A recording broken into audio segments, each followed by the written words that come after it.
Hey, what's going on everybody? This is Dom, and today we are comparing the Xbox One controller to the Xbox 360 controller. Between these two controllers, the layout is pretty much the same, but there are a lot of design differences that will affect how you hold it and possibly how you play your games. The first change that I noticed was with the D-pad. As you can see here on the Xbox One controller, we have a clean-cut D-pad that's kind of sunk into this little dip on the controller.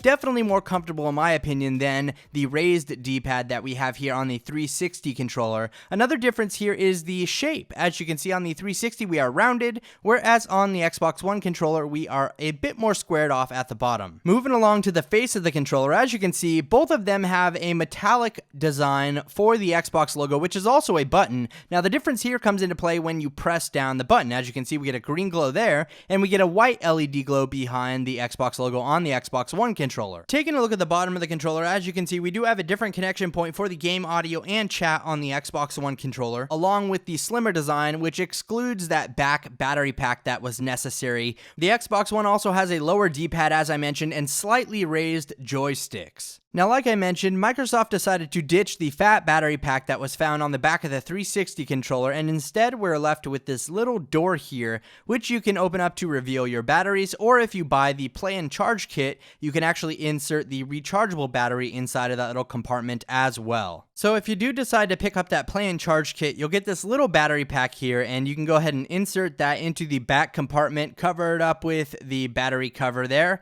and you are all set and ready to charge. Now, Microsoft does include a micro USB cable in order to charge up the controller, and as you can see when it's charging we do get a nice little amber LED light. Now on the back of the controller here, we do have a big change as far as screw holes go. I really do enjoy the fact that there aren't those annoying screw holes located on the back of the Xbox One controller, and it's also a pleasant feeling when you're holding the controller and you don't have to worry about that giant battery pack in the way. Another area that's packing a notable change here is when it comes to the grips. As you can see on the Xbox One controller, we have a much softer curve when compared to the 360 controller. Along with that, the triggers on the Xbox One controller are much larger, leaving you with a much more comfortable experience when holding the controller. In my opinion, the best part about this new design is the fact that there are absolutely no screw holes showing from the outside. From a bird's eye view here, as you can see, we do have micro USB like I mentioned earlier. Our triggers are extremely different, and again, the joysticks sit a teeny bit higher, which I prefer actually. One last change I'm going to mention here is the fact that the joysticks are actually very smooth in the center and then rock a textured, almost a tread mark